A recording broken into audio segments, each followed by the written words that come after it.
अभी लोग ये भी बहुत पूछते हैं कि कोरोना वायरस में हम कौन सा वजीफा पढ़ें। भाई गुनाह छोड़ो, आप दुनिया के असबाब भी इख्तियार करें कि क्राउड में नहीं जाना, और जो भी असबाब जो डॉक्टर बयान कर रहे हैं वो दुनिया के असबाब हैं, और जो उलमा बयान कर रहे हैं वो सब दुनिया के असबाब हैं। लेकिन उलमा दुनिया के साथ साथ आखिरत के असबाब भी बयान करते हैं। आखिरत के असबाब यानी कोरोना वायरस के जो दीनी असबाब हैं वो क्या हैं। रसूलुल्लाह सल्लल्लाहु अलैहि वसल्लम ने फरमाया, जब किसी कौम में बेहयाई आती है तो ऐसी ऐसी वबाएं आएंगी कि तुम्हारे बाप दादा ने कभी सुनी भी नहीं होगी। तो कोरोना की वबा से अगर इज्तिमाई सतह पे बचना चाहते हैं तो इज्तिमाई सतह पे बेहयाई से भी तौबा करनी पड़ेगी। वो करने के लिए तैयार नहीं है।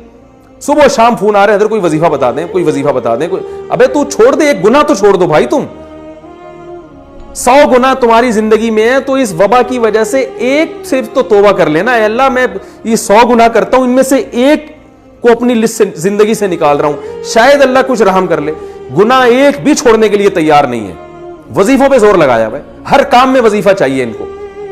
मैं वजीफों का मुनकिर नहीं हूं, लेकिन याद रखो कि जो चीज जिस चीज का सबब होती है ना, उस सबब को हटाना पड़ेगा आपको।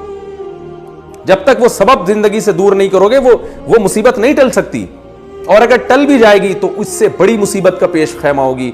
क्योंकि फिरौन पर जब मुसीबतें आई तो मुसीबतें टली हैं। फिरौन इस खुशफहमी में मुब्तला हो गए कि हमने तो तौबा भी नहीं की, मूसा अलैहिस्सलाम पर ईमान भी नहीं लेकर आए, और फिर भी अल्लाह ने मेंढकों का अजाब भी हमसे दूर कर दिया, जुओं का अजाब भी दूर कर दिया। वो इस खुशफहमी में थे कि अब हमें तौबा की ज़रूरत नहीं है, मुसीबत तो वैसे ही टल गई। उन बेचारों को ये नहीं पता था कि भाई ये जो मुसीबत टली है ना, ये बड़ी मुसीबत में डालने के लिए। अब तुझे समंदर में पानी में गर्क किया जाएगा, उसके बाद ये छोटे मोटे अजाबों की तुझे ज़रूरत ही नहीं रहेगी। तो याद रखो, वबा तो आती हैं चली जाती हैं, वबाएं हमेशा से आती रही हैं। अल्लाह करे ये भी चली जाए, जल्दी चली जाए। हम कमज़ोर हैं, हम अल्लाह की सज़ा का जो है वो बर्दाश्त नहीं कर सकते, हम कमज़ोर हैं। लेकिन याद रखो, अगर हमें तौबा की तौफीक नहीं मिली तो वबा से हलाक हो या ना हो, इससे बड़ी मुसीबत में अल्लाह हमें मुब्तला कर देगा।